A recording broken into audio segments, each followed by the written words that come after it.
敬拜团现场也在讨论，棒球比赛啦，曾经参加过棒球比赛的那种记忆跟印象。然后牧师也开始在想，以前看到很多球赛，就很精彩的画面，不管是棒球赛还是篮球赛，比如说 Michael Jordan 就是我们那个时代非常有名的那个明星 NBA 的明星篮球员这样子。我想我们每一个人都拥有不同的记忆。一般而言呢，负面的记忆会让我们对未来的盼望有限制。那正向的记忆呢，会帮助我们对于未来的梦想跟盼望可以越做越大这样子。基督徒也有所谓的正向记忆跟负向记忆。基督徒的正向记忆就是我曾经怎么经历神，经历神的这样子的过程就是一个正向记忆的累积。那负面的记忆呢，可能就是一些比较不好的，我们通常讲说失败的或忧伤的等等。那我们要如何盼望？我们的盼望其实很多时候是取决于正向记忆的能量比较强，还是负面记忆的能量比较强。很多时候会是这个样子。记忆其实是有它的力量的，可是我们基督徒必须要突破一个盲点，就是即便正向记忆的能量比较弱的时候，我们也要靠信心来盼望。我们来看今天的经文是在讲什么呢？就是我们都知道说，在以色列，牧师要再一次的重述从以色列这个国家分裂之后，他们共同敬拜上帝的记忆就开始产生断裂。特别是北国他们开始融入异教思想、异教的信仰，敬奉迦南当地的文化神明，不再对上帝忠心。他们的记忆，他们对于敬拜上帝的记忆开始产生我们讲的断片了，开始断裂、断片这样子。他们从第一位君王到最后一位君王，都行耶和华眼中看为恶的事，大约经历2个世纪之久，最终他们灭亡于亚述帝国。当北国灭亡的时候，他们残余的人民碰到的战争，还生存还存活的人就开始四处逃窜。那有一部分的人就往南逃到他们的邻居，就是南国犹大，逃到南国犹大的边界，或是他们的山区郊野，苟延残喘。好，这是北国的景况。分裂之后的南国呢？南国的景况是怎么样呢？我们从7月开始读列王记，从列王记一直读到现在历代志下，已经快要读完了，就整个我们南国北国从列王记看过一次以后呢，又从历代志又重新用另外一个角度又复习了南国北国分裂的这样的情况。好，至于南国呢，我们从列王记到历代志的记载，我们会看到大部分南国的君王，他们还是努力要往上帝那边靠拢的。可是呢，我们会发现，对上帝的信靠能始终如一的君王真的不多啊。很多就是虎头蛇尾，或者是在他青壮年的时候，为上帝大发热心做了宗教改革，甚至做了宗教改革，可是呢，在他的晚年仍然晚节不保，没有办法守住最后那一道防线。今天的经文段落就是在讲当时很著名的一位宗教改革家，以我们现在的语言叫做宗教改革家西西家王。当南国西西家王在位的时候呢，北国正在面对亚述大军的攻击。亚述大军从北方势如破竹的歼灭北国，然后呢又一直往南延伸，攻破了南国的边防要塞，直接要攻破南国的首都耶路撒冷。就好像我们讲说，联动的住宅，我们教会这一条就是住宅都是连续的嘛。虽然中间有一些间隔，但是那个间隔都非常非常的小。比如说街头发生大火，那个火势如果风向刚好不合作，风势往这边吹的时候，教会是不是很快就会被烧到？可能在烧第一间的时候，我们的紧张程度没有这么紧张，可是一直这样烧过来的时候，我们的信心可能整个都要融化掉了。好，所以当时的情况。当亚述大军那时候在攻打北国的时候，南国可能还会觉得好像离我还有一点点的远，还不用这么的紧张。可是当北国被消灭，然后呢，一路势如破竹的进到我们的，已经打进了南国的领域的时候，这个时候对于他们在记忆上，不论是对南国人的记忆，甚至于对北国人的记忆，那是非常的惊恐。负面的记忆，负面记忆的力量，在这个时候，在人心，在君王的心中也非常的发挥他们的负面的影响力。可是我们要知道，当北国正在被亚述歼灭的这个同时，因为打战不是像我们现在好像一下子就打赢了，战争是来来回回，来来回回，进3步，退1步2步，再进3步，再退1步2步，这样子的一个来回的战争。好在这样子，在亚述要攻略北国的这个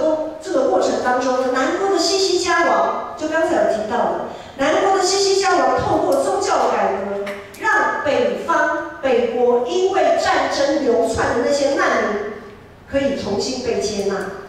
西西家王的改革，其中一项就是他们接纳那一些从北国逃来的难民。我们会说接纳难民有这么困难吗？我们要知道，北国那一些人是不敬拜上帝，他们从分裂之后，他们就不敬拜上帝的。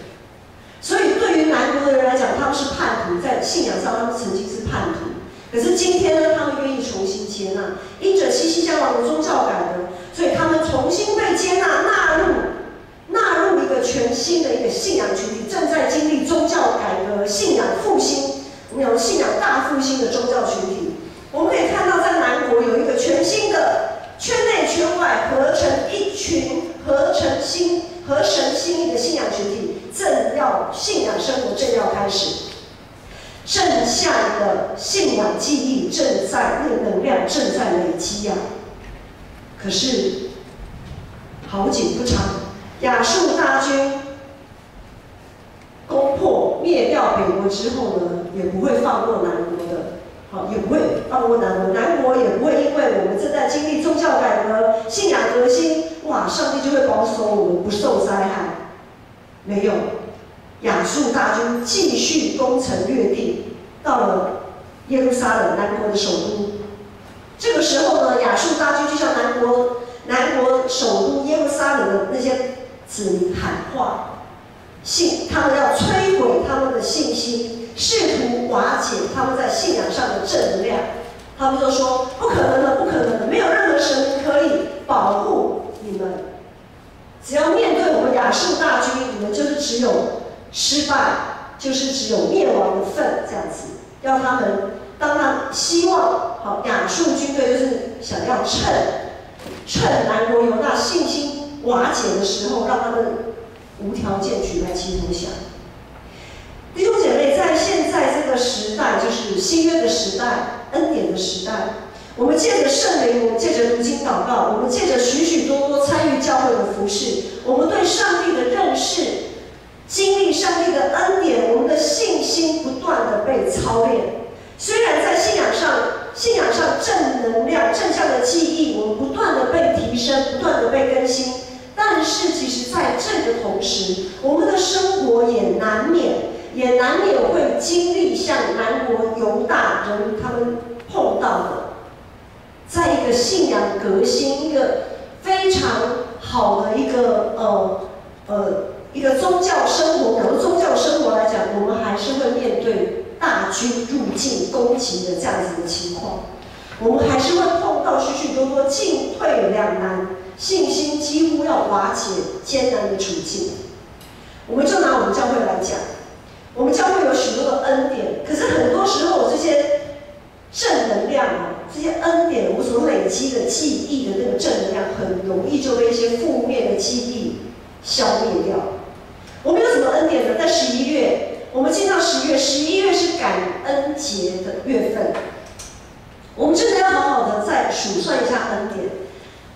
牧师刚来建成的时候，首先跟大家一起要共同面对就是漏水的问题。我不晓得大家还记不记得？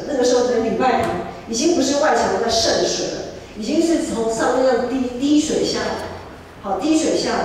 然后呢，我们就看见上帝在我们的缺乏当中信实的供应。因为牧师才来建成那个时候，就听到很多的有一些小会员、一些长职就提醒牧师说啊，建成真的是很缺乏啊，所以呢，我们真的是不要乱花钱啊，因为我的钱不够啊，各种不够的那种负能量哦，就围绕在长职会里面这样子。可是外墙漏水，整个漏水要不要处理？要处理啊，那要怎么处理？感谢上帝，圣灵让那个时候的长职会大家蛮有信心，我们就用一次到位的外墙防漏工程，不再挖东墙补西墙这样子，一次到位，就整个相信大家回忆一下，好，外墙用整个不锈钢遮起来，完全阻绝了外面渗漏水的这样的一个情况。2个月以内，我们信实的上帝供应我们100万工程款的需要，我们一点缺乏都没有。好，然后呢，我们也看见上帝在我们生命当中放进许多美好的见证。还记得上个月10月底，敬拜乐团，我们建成乐团的姐妹的见证。当然，我们还知道，不管在圣经团契啊，或者各种团契，我们也听到许许多多弟兄姐妹的见证。也看见上帝在教会团契中展现全新的样貌。我们的青少期分组很多教会的青少期都没人，变成还要可能跟其他的社青啊合在一起。可是我们的青少期不但可以维持，现在还分成少年组、青年组，已经分组了。这也是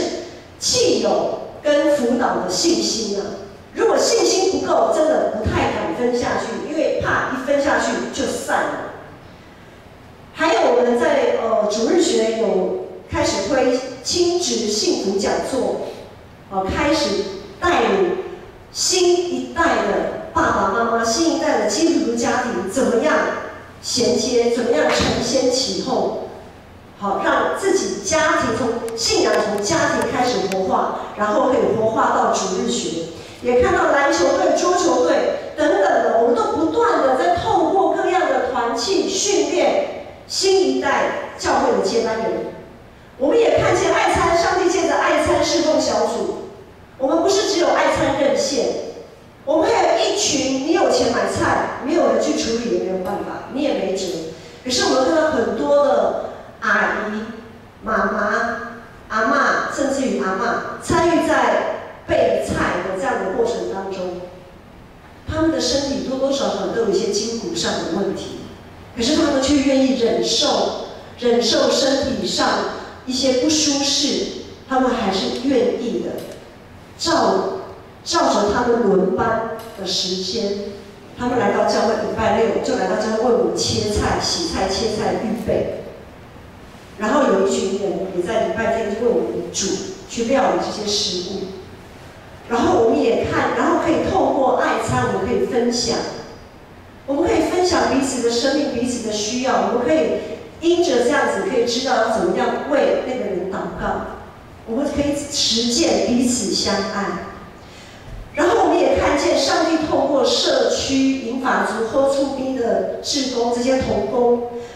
因着他们的摆上，让教会可以在这个冷漠的世代，大家互相可能一个电梯下来都不会互相讲话的，让教会可以在这个冷漠的世代成为世上的光与盐，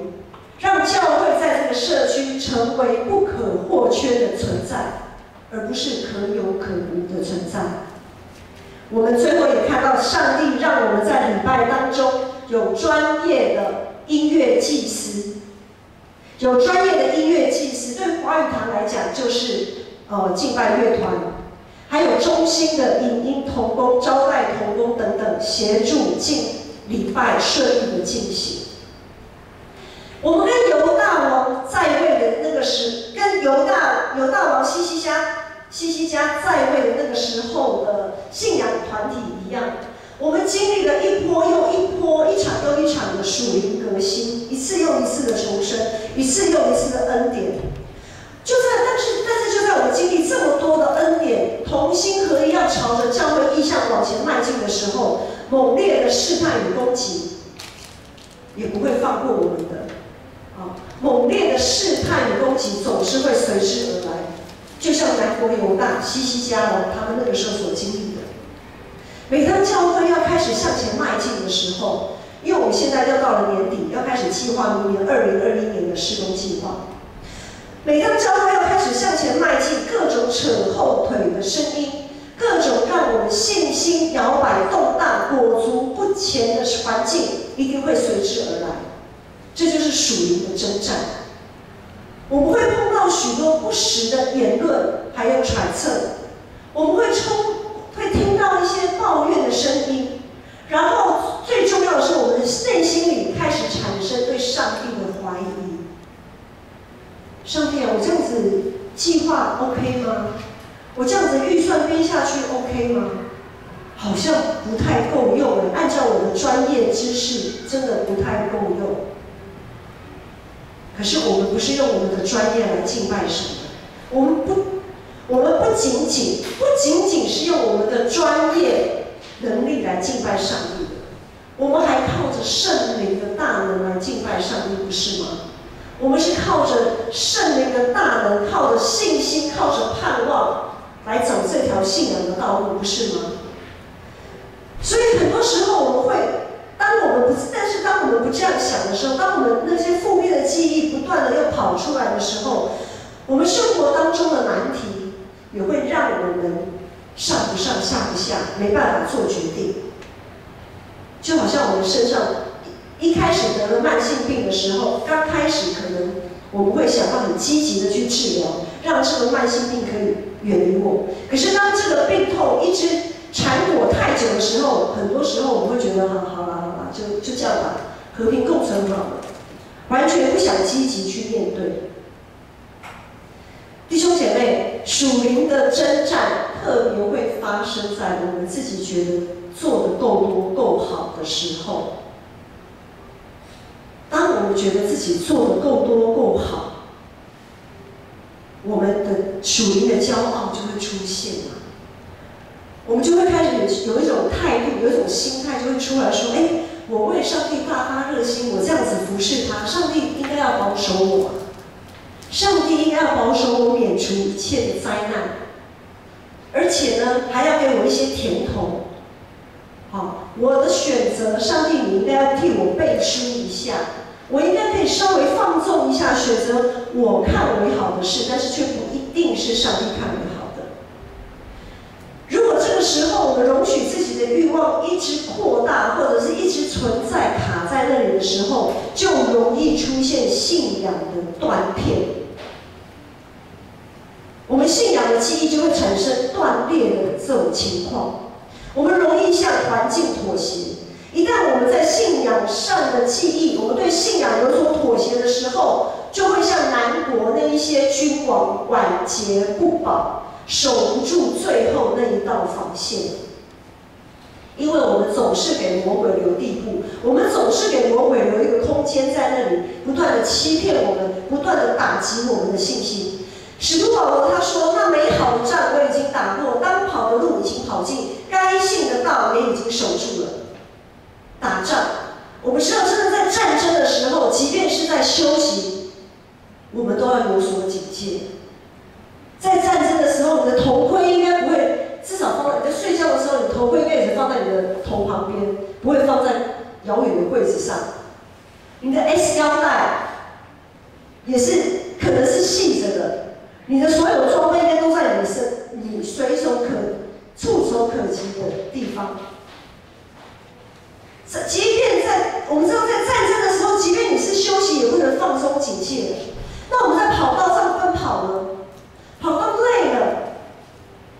我们还是得用走的，但是那个方向还是往那个终点的方向走。我们绝对不会转头往另外一个方向走。信仰也是这样，再疲倦再累，也不至于背对着终点来爬。当西西家王他面对亚述军队猛烈的攻击，从北而南猛烈的攻击的时候，当西西家王面对那个没完没了的战争，这战争总是打不完啊。当西西家王面对那些才经历信仰革新、才正要起步、信心还不够稳定的那些民心，西西家王他唯一能做的就是站立在上帝的面前，就是站立在上帝的面前而已。即便是用爬的，也要向上帝爬过去。所以，当我们在有所选择的时候，我们必须要先确认自己的身份是什么。很多环境的难题就在于我们突然忘记自己是谁。像西西家王，他没有忘记，即便他是一国之君，他也没有忘记他要依靠上帝，他是上帝的子民。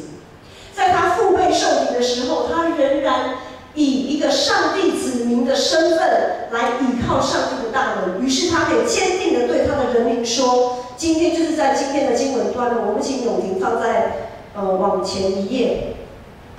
把今天的经文秀出来。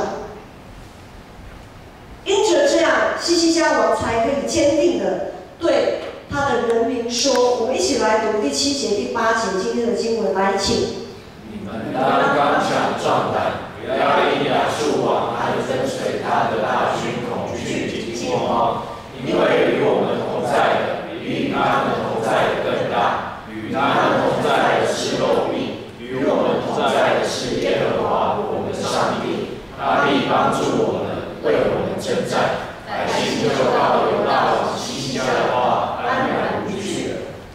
当上帝借着西西家向犹大百姓喊话的时候，人民的心就受到了鼓励。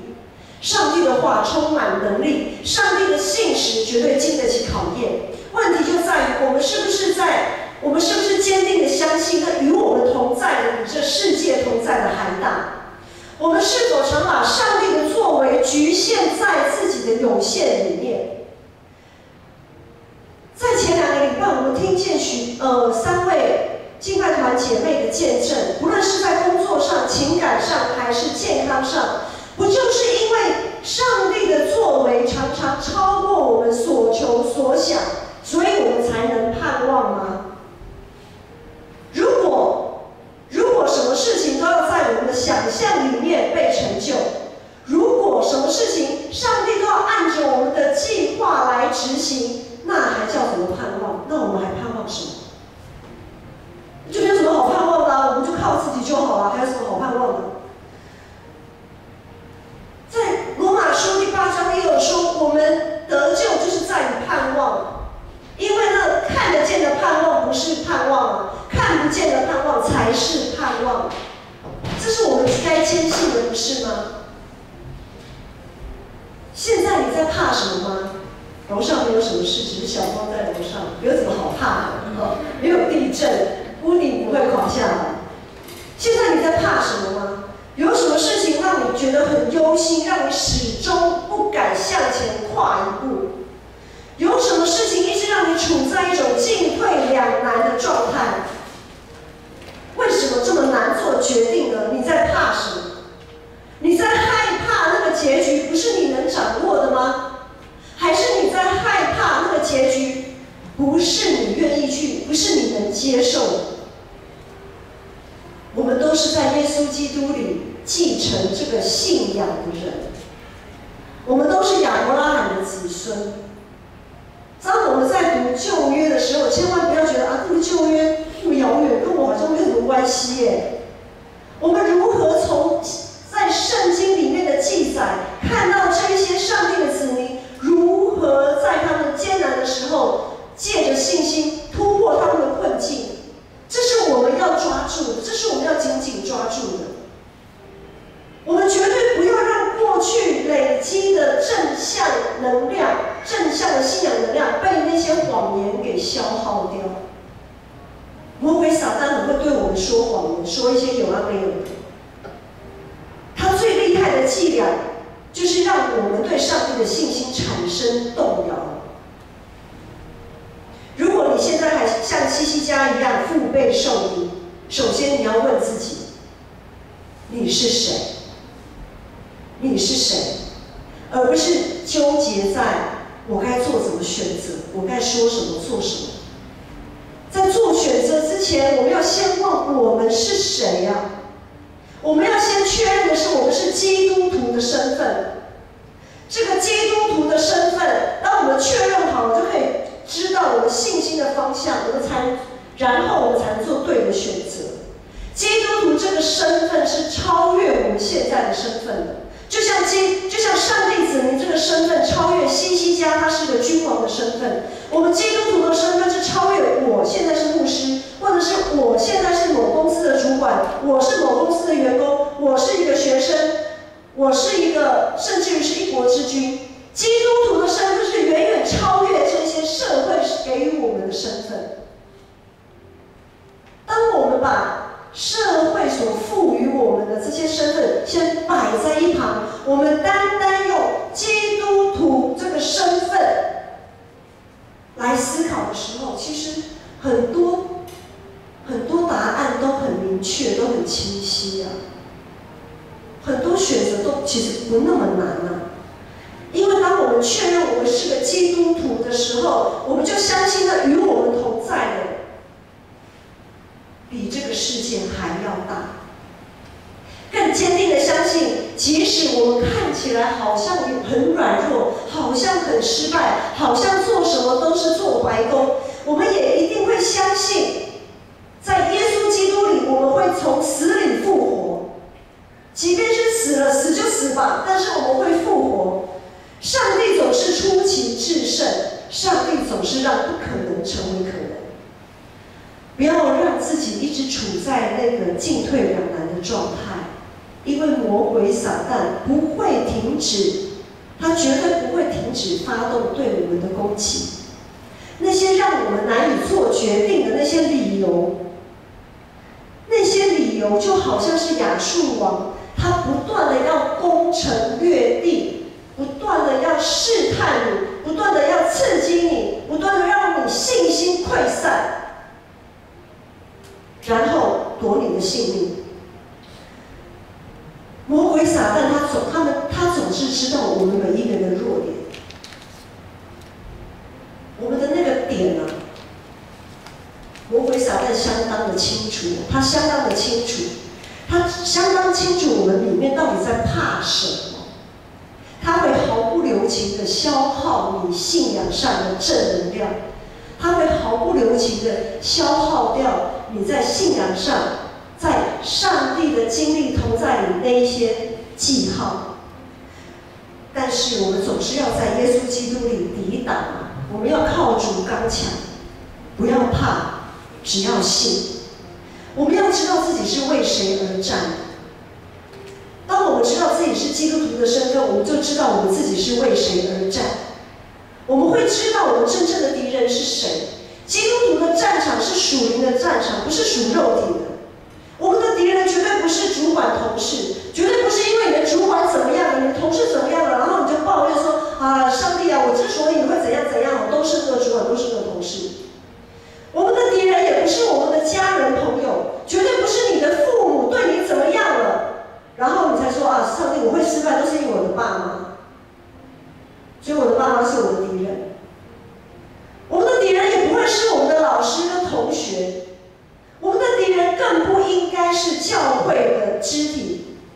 以弗所书里面有提醒我们，我们要穿戴上帝所赐全副的军装，因为我们所抵挡、所对抗的不是属血肉的，而是对抗那属灵的，是那个恶者，那消灭我们信心的那个恶者，就是魔鬼撒旦那个谎言。那个总是让我们想要向上帝走去，却一直在扯后腿的那一个谎言。我们所要抵挡的，往往是那个怕自己会有怎么样后果的那个内心的恐惧啊。子瑜他们在实验室，因为大家知道子瑜他是做在他的公司是在研发部，常常要做实验。我是没有问过他，我自己在那边想，一个实验的成功，他们有一些研究计划，计划先写出来放在那边，是一个盼望。这个计划能不能成就，能不能实践，就要透过无数次的实验的累积，才能或许可能到达那个我所谓的盼望跟那个终点。在无数次的实验过程当中，失败多少次啊？会因为失败就放弃这个计划吗？总是在失败的过程当中寻求可靠有效的数据，根据那些有效可靠的数据再往上垫一层，不是这样子吗？就是一层一层一层一层的奠基，总是要往着那个目标，往着那个盼望前进。失败的记忆，即便是这么的多、这么的庞大、这么的数不清，有效可靠的记忆总是屈指可数。这就让牧师想到，我们的信仰不也是应该是这个样子？或许你一直觉得哇，如今我能数算的恩典好像真的还蛮少的。有的人可能一只手伸出来都数不完，总是负面的记忆、负面的能量。但是今天在耶稣基督里，那个盼望、那个话不可能为可能，即便你的负能量是这么的强，但是在耶稣基督里的那个盼望、那个梦想，应该要衬托我们的信心，不是这样吗？沉默与等待或许是一个谈判的过程，或许是在做决定前必要手段。好，在一些很艰难的决定前，我们可能会需要时间思考。以信仰来讲，我们就是需要忍耐、等候、祷告，不断的祷告。但是在忍耐等候的过程当中啊，该带出来的一个信念，就是对上帝毫无保留的倚靠，而不是一直在数算自己有什么退路。很多时候我们在忍耐等候的时候，是在给自己留退路，是一直在算啊，如果怎么样的时候我可以怎么样啊，如果怎么样的时候我可以怎么样。很多时候我们是在数算，是在计算我们的退路，而不是累积一个，而不是坚定自己的信心，是毫无保留的依靠上帝。我们在信仰的战场上所领受的使命，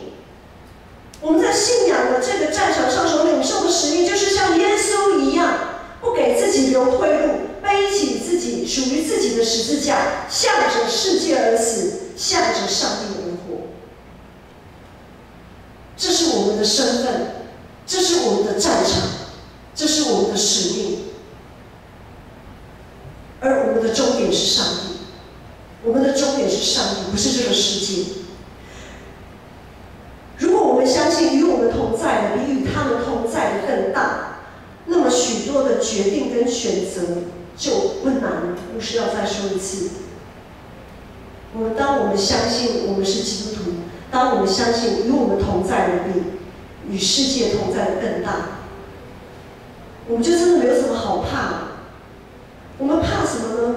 因为未来会如何，我们真的没有在怕的。我们真的没有在怕的，因为即便我们有所失去，上帝也必亲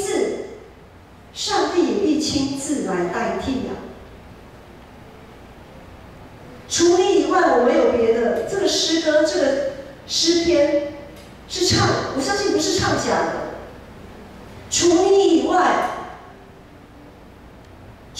我没有什么好眷恋，我没什么好眷顾的，我没有什么好舍不得的。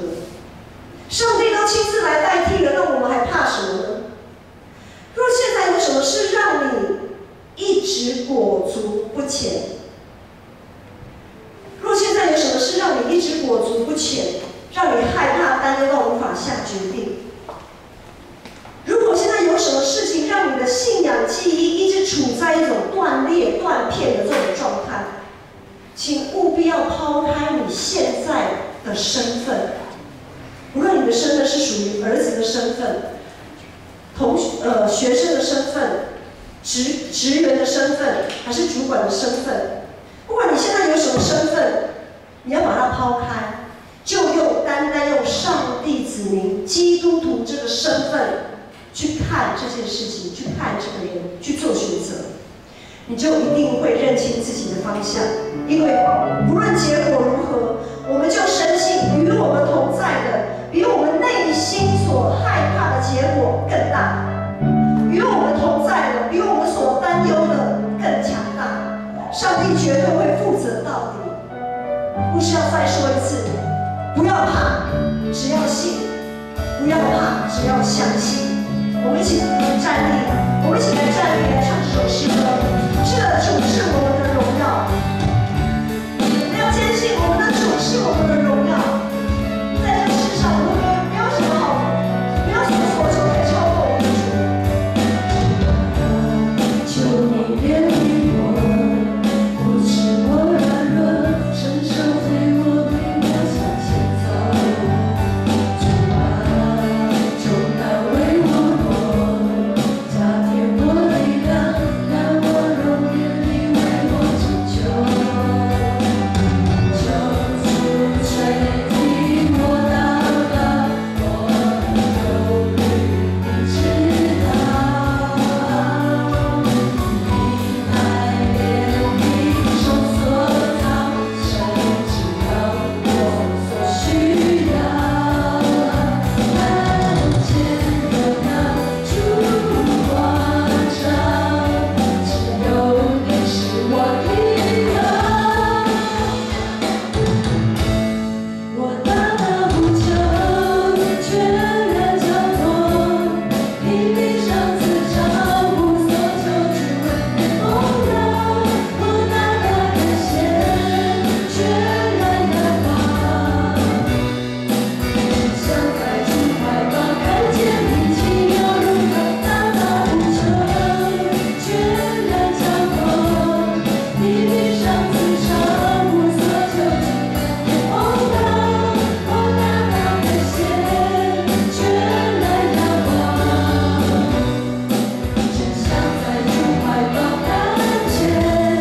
你奇妙荣耀。弟兄姐妹，我们要带着盼望，带着盼望来唱这首诗歌，带着信心来唱这首诗歌。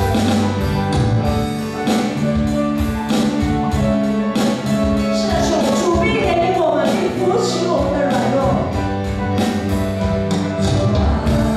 求你怜悯我，扶持我软弱，牵手牵我，陪我向前走。主啊，重担为我驮，加添我力量，让我容颜你为我拯救。求主垂听我祷告，我的忧虑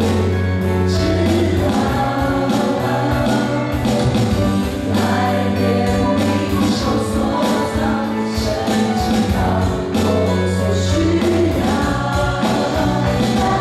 见荣耀主光照，只有你是我依靠。我大呼求，全然交托，你闭上自照，无所求，只为你荣耀。我大大感谢，全然仰望，只想在主怀抱看见你奇妙荣耀。大大呼求，全然交托，你闭上自照，无所求，只为你荣耀。我大大感谢，全然仰望，只想在主怀抱看见你。大大呼求，全然交托，你闭上自照，无所求，只为你荣耀。我大大感谢，全然仰望，只想在主怀抱看见你奇妙荣耀。大大呼求，全然交托，你闭上自照，无所求，只为你荣耀。我大大感谢，全然仰望，只想在主怀抱看见你奇妙荣耀。我们一起来祷告。爱我们的父神，我感谢你，感谢你常常在我们软弱、悲伤、痛苦的时候，你保抱我们，安慰我们，让我们可以再怀抱你，看见主你的荣耀，看见主你的荣光。愿我主耶稣基督的恩惠、天父上帝的慈爱、圣灵的服侍与